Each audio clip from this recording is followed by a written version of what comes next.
আসসালামু আলাইকুম। আজকে আমি রান্না করে দেখাবো কুমড়া শাক দিয়ে, আলু, ডাল দিয়ে, মাছ দিয়ে রান্না। প্রথমে এখানে আমি শাকগুলো কুটে নিয়েছি, আলু আর ডাল ধুয়ে নিয়েছি। একটা কড়াইতে তেল দিয়ে তেলটা গরম করে 2 পিস মাছ ভেজে নিচ্ছি।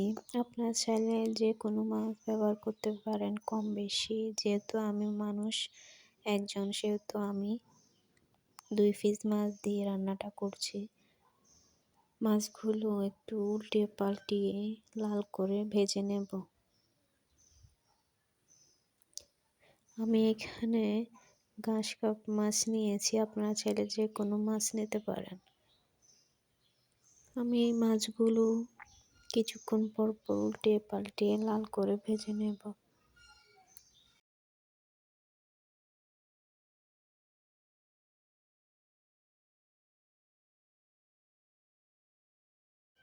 মাছগুলো এভাবে কিছুক্ষণ ভেজে নেব, উল্টিয়ে পাল্টিয়ে লাল করে, যাতে পুড়ে না যায়।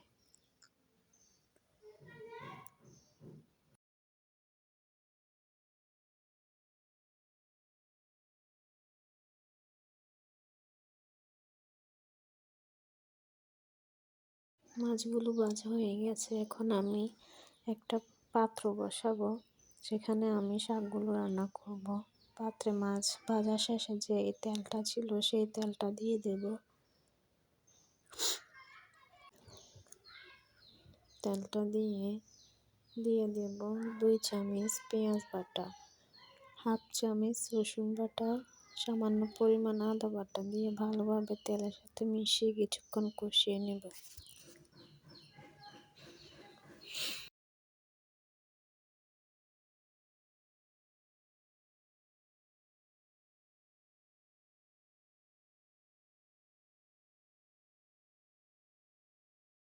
তারপর দিয়ে দেব 1 চামচ, আরও হাফ চামচ হলুদ, 1 চামচ আরও হাফ চামচ লবণ, 2 চামচ মরিচ দিয়ে ভালোভাবে একটু পানি দিয়ে মশলাটা কষিয়ে নেব।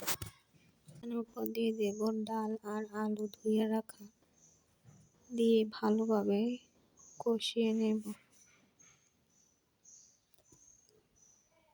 কিছুক্ষণ কষানোর পর কুটে রাখা শাকগুলো দিয়ে ভালোভাবে মশলার সাথে মিশিয়ে কষিয়ে নেব কিছুক্ষণ।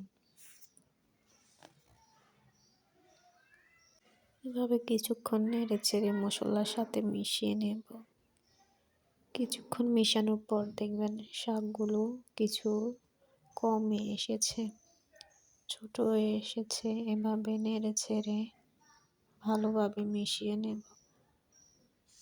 এভাবে মিশিয়ে কিছুক্ষণ পর ঢাকনা দিয়ে দেব 1 মিনিটের জন্য। 1 মিনিট পর আবারও ঢাকনা খুলে নেড়েচেড়ে দেব ভালোভাবে। আবার 1 মিনিটের জন্য ঢাকনা দিয়ে ভালোভাবে কষিয়ে নেব। তারপর দিয়ে দেব পানি পরিমাণ মতো, দিয়ে ভেজে রাখা মাছগুলো দিয়ে দেব। দিয়ে আবারও 5 মিনিটের জন্য ঢাকনা দিয়ে দেব। কিছুক্ষণ পর পর ঢাকনা খুলে নেড়ে দেব। দিয়ে দেব 4টা কাঁচামরিচ কুচি করে রাখা। তারপর উপর দিয়ে দেব কিছু ধনিয়া পাতা, দিয়ে ঢাকনা দিয়ে দেব 2 মিনিটের জন্য। এখন আমার রান্না প্রায় শেষ। আপনারা চাইলে চুলা বন্ধ করে ঢাকনা দিয়ে রেখে দিতে পারেন। এই তো শেষ আমার কুমড়া শাক দিয়ে, আলু দিয়ে, ডাল দিয়ে, মাছ দিয়ে রান্না। আপনারা চাইলে এভাবে সহজভাবে রান্না করে নিতে পারেন।